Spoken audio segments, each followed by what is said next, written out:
पिछले साल की तरह इस साल भी मॉनसून का सत्र पूरी तरह हंगामेदार जा रहा है। हमेशा की तरह स्पीकर को बोलने ही नहीं दिया जा रहा है। सत्ता पक्ष और विपक्ष के बीच विचारों की लड़ाई अब भी जारी है। सत्ता पक्ष इमरजेंसी के मुद्दे पर विपक्ष को घेर रहा है तो विपक्षी अब भी हाथ में संविधान की कॉपी लेकर संविधान बचाओ का नारा लगा रहे हैं। इन सब के बीच जनता हैरान है। वो सोच रही है कि ऐसे कैसे चलेगा देश, क्योंकि बीजेपी और कांग्रेस जिन मुद्दों पर पिछली सरकार के दौरान भिड़ रहे थे, अब फिर से वही ड्रामा शुरू कर दिया। आखिर ऐसा क्या साबित करना चाहती हैं ये पार्टियां? क्यों जनता को मूर्ख बना रही हैं सियासी दल?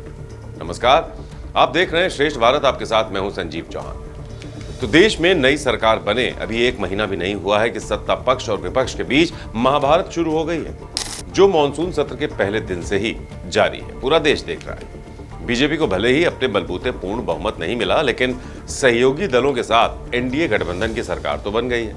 मोदी तीसरी बार देश के प्रधानमंत्री बन गए और तमाम उलझनों को पार करते हुए बीजेपी ने ओम बिरला को फिर से स्पीकर भी बनवा दिया है। इसके साथ ही सत्ता पक्ष और विपक्ष ने भविष्य में होने वाली राजनीति की नई इबारत लिख दी है, जो भारतीय संविधान को लेकर आरोपों प्रत्यारोपों की लड़ाई बनकर सामने आ रही है। लोकसभा चुनाव के दौरान विपक्षी गठबंधन और खासकर कांग्रेस ने बीजेपी के 400 पार के नारे को संविधान बदलने के खतरे से जोड़कर संविधान की हिफाजत करने को जबरदस्त चुनावी मुद्दा बनाया, जिससे बीजेपी को भारी नुकसान हुआ और 60 से ज्यादा सीटें बीजेपी को गंवानी पड़ी। राहुल गांधी और कांग्रेस के इस हमले का पूरी मोदी कैबिनेट के पास कोई जवाब नहीं था। विपक्ष यही नहीं रुका।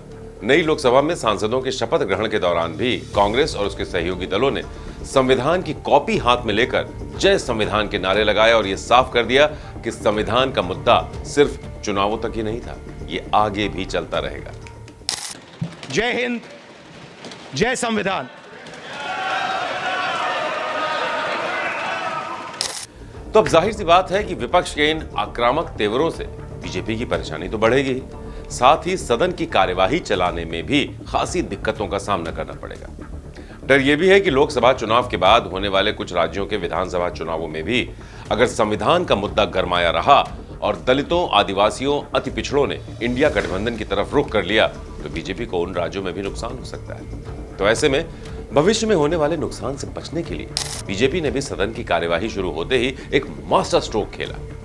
संविधान मुद्दे की काट के लिए बीजेपी ने कांग्रेस के लगाए उस आपातकाल की यादें ताजा कर दी हैं, जिसने करीब 19 महीने तक देश को बेड़ियों में जकड़े रखा।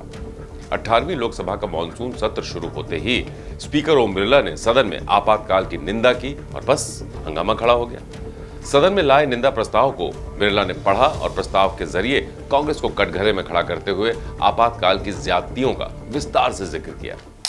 माननीय सदस्यगण, ये सदन 1975 में देश में आपातकाल इमरजेंसी लगाने के निर्णय की कड़े शब्दों में निंदा करता है।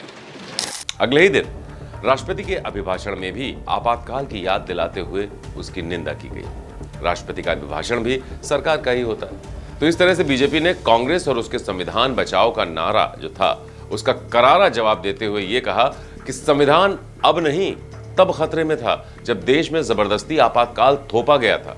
ऐसा करने वाली कांग्रेस को संविधान बचाने का नारा लगाने का कोई अधिकार नहीं है। अब बीजेपी के तर्कश से निकला ये तीर कांग्रेस को लगातार परेशान कर रहा है, क्योंकि इस मुद्दे पर इंडिया गठबंधन के वो घटक दल जो आपातकाल का शिकार हुए थे वो कांग्रेस के साथ नहीं खड़े हो सकते।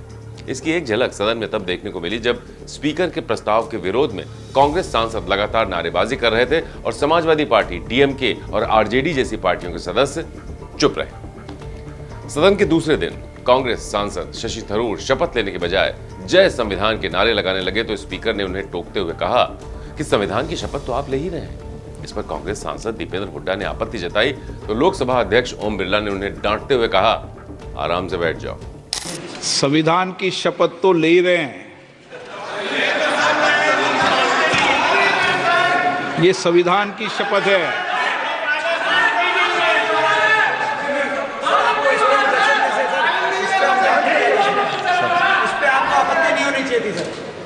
किस पे आपत्ति नहीं हो, सलाह मत दिया करो। चलो बैठो, चलिए। तो अब बिरला ने पहले दिन से अपने जब तेवर दिखाए तो विपक्ष इससे असहज हो गया। नेता विपक्ष राहुल गांधी ने लोकसभा अध्यक्ष ओम बिरला के साथ शिष्टाचार मुलाकात में कहा कि आपातकाल पर प्रस्ताव जरूरी नहीं था, क्योंकि इस मुद्दे पर पहले भी कई बार बहस हो चुकी है और कांग्रेस अपनी गलती मानते हुए माफी तक मांग चुकी है। तो फिर अब 49 साल पुराना आपातकाल का मुद्दा क्यों उछाला जा रहा है? कांग्रेस प्रवक्ता सुप्रिया सुले ने एक वीडियो जारी करते हुए मोदी सरकार के 10 साल के कार्यकाल पर अनेक आरोप लगाते हुए उन्हें अघोषित आपातकाल की संज्ञा दी। कांग्रेस अध्यक्ष मल्लिकार्जुन खड़गे ने भी प्रधानमंत्री मोदी पर यही आरोप लगाया। इन सब के बीच समाजवादी पार्टी ने संविधान के मुद्दे को एक नई धार देकर एक नई बहस शुरू कर दी। सपा सांसद और दलित नेता आर.के. चौधरी ने संसद के नए भवन में प्रधानमंत्री नरेंद्र मोदी की ओर से स्थापित सेंगोल को हटाकर वहां संविधान को स्थापित करने की मांग कर दी। उधर बीजेपी आपातकाल के मुद्दे को जनता तक ले जाने की तैयारी कर रही है। इसके लिए देश के हर जिले और हर चुनाव क्षेत्र में जनसभाएं की जाएंगी और बताया जाएगा कि कैसे कांग्रेस ने आपातकाल लगाकर संविधान का गला घोंटा था। ऐसा करके बीजेपी की कोशिश रहेगी कि वो दलितों, आदिवासियों, पिछड़ों और अति पिछड़ों के बीच कांग्रेस के फैलाए संविधान बदलने के भ्रम को दूर कर सके। खैर, सत्ता पक्ष और विपक्ष के बीच ये खींचतान तो चलती ही रहेगी। माना जा रहा था कि अब बीजेपी के बहुमत से काफी दूर रह जाने और सहयोगी दलों के समर्थन से चलने वाली एनडीए सरकार का रुख अब विपक्ष के प्रति बदलेगा। उम्मीद ये भी थी कि नेता विपक्ष राहुल गांधी की अगुवाई में पहले से ज्यादा मजबूत हुए विपक्ष के साथ सत्ता पक्ष के संवाद और सहयोग का दौर शुरू होगा, क्योंकि विपक्ष की उपेक्षा अब संभव नहीं होगी। लेकिन जिस तरह के तेवर सत्ता पक्ष और विपक्ष दोनों ने दिखाए हैं, उससे यह तो कंफर्म हो गया है कि 18वीं लोकसभा में सहयोग और संवाद नहीं, बल्कि एक दूसरे को नीचा दिखाने की होड़ ज्यादा रहने वाली है। एक दूसरे को कमजोर साबित करने और खुद को दूसरे से ज्यादा मजबूत दिखाने की होड़ आने वाले दिनों में और तेज होगी और संसद में सत्ता पक्ष और विपक्ष का टकराव लगातार बढ़ता रहेगा। इन सब के बीच अगर किसी का नुकसान होगा तो वो देश की जनता है, क्योंकि पक्ष विपक्ष के टकराव में जनहित के मुद्दे अटके रहेंगे और पिछले साल की ही तरह संसद के तमाम सत्र हंगामे की बलि चढ़ते रहेंगे। तो इस खबर के बारे में आप क्या सोचते हैं? अपनी राय, अपने कमेंट हमें जरूर बताएं। नमस्कार। श्रेष्ठ भारत पर खबरों से जुड़े रहने के लिए चैनल को सब्सक्राइब और लाइक करें, बेल आइकन दबाएं और देखते रहें श्रेष्ठ भारत।